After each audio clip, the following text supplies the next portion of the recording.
when you look at people on the far right side of the bell curve, those people, those epic creators like Bob Dylan, Pablo Picasso, and Steve Jobs, what you find is that they're not smarter than the rest of us. If you give them an IQ test, they score well within the range of normal. They look perfectly ordinary. When you give them a battery of personality tests, Myers-Briggs and all the rest, what you find is that they also look pretty ordinary. They may be a little bit more open to experience, but that's about it. But I would argue that really what defines them is that they've got higher levels of grit. Like J.K. Rowling, who suffered through 12 rejections from publishers but kept on writing about Harry Potter in a coffee shop while her baby daughter napped. These productive creators, these people who have achieved high levels of creative achievement in the real world, they're more stubborn and persistent. They refuse to quit. That was Jonah Lehrer, the author of this week's book review, Imagine How Creativity Works, a great book, a great find. Jonah Lehrer, of course, is a Rhodes Scholar who has been studying neuroscience for many, many years. This book, Imagine How Creativity Works, is how creativity works, how you could be more creative throughout the years. So I'm going to name 3 ways. First of all, he talks about the outsider. And being an outsider in a career is sort of like he discovered that chemists were able to solve extremely difficult biology problems, and biology students were able to solve extremely difficult chemistry problems. You have to be in an area that's sort of like the same industry you're in, but different. For example, Simon Cowell. Music industry, but yet very, very successful in the TV industry. Probably the most famous and powerful producer right now in TV. He's outside the box enough as far as in music, but he's not in TV. He wasn't, at least before American Idol.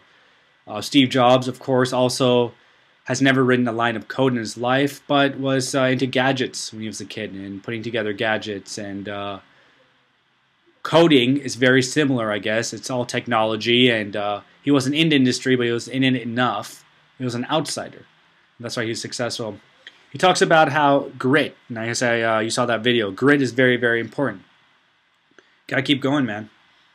Plain and simple. You gotta just keep throwing stuff out there. Throw it out there, throw it out there, throw it out there. Something will get stuck and something will hit.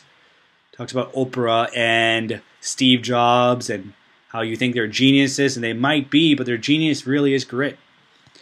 How they continuously keep going and they don't give up. And oftentimes we give up. And if you want to be successful, it's very easy to say, but Woody Allen said this, 80% of success is just showing up, and it's 100% true. He also talks about how teamwork is very important, and how ideas spread. And that's probably the most important thing nowadays, because everyone wants to be an individual. And famous, teamwork is extremely important. He talks about how in cities, they have 15% more patents than they do in suburbs because of ideas spreading. And those are really the 3 main ideas and lessons I got from this book. But he talks about Post-its, how Post-its got created. I'll give you a hint. The guy went on a walk. And once again, if you want to, if you're stuck on a problem and you're staring at a computer screen, don't continuously stare at a computer screen. Go for a walk. Meditate. Take a hot shower, which you probably can't do at work. Job, please. But you can go for a little walk. And don't take your phones with you. Be in silence. Listen to your own words, your own feelings, and you'll have a better chance of being more creative that way. You'll hear about Yo-Yo Ma, the famous violinist, how improv has really, really helped out his career. And really the key of improv is just saying F it. Truthfully, if you just throw it out there and you're not so worried about the conclusion and worried about the journey, you will be successful. And they showed all the time how in Second City, which got created in Chicago, improv, and that's an improv comedy act. And a lot of Saturday Night Live people are from Second City, but they're successful because in improv you learn to just let loose and not worry so much what people think about you. Imagine How Creativity Works by Jonah Lehrer. I give it an A grade. It's not an easy read, meaning it's not something you'll just read while watching TV. It's a read that has an aha moment every few pages, which is great, but you must read it and pay attention to it. Focus on the words. Next week's book review. You know what that is? Not me. Groucho Marx.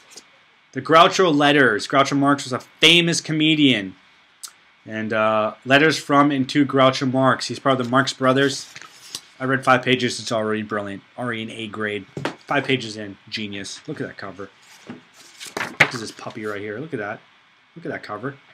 Genius. Simplicity. UrbanTurban.tv book review. See you guys.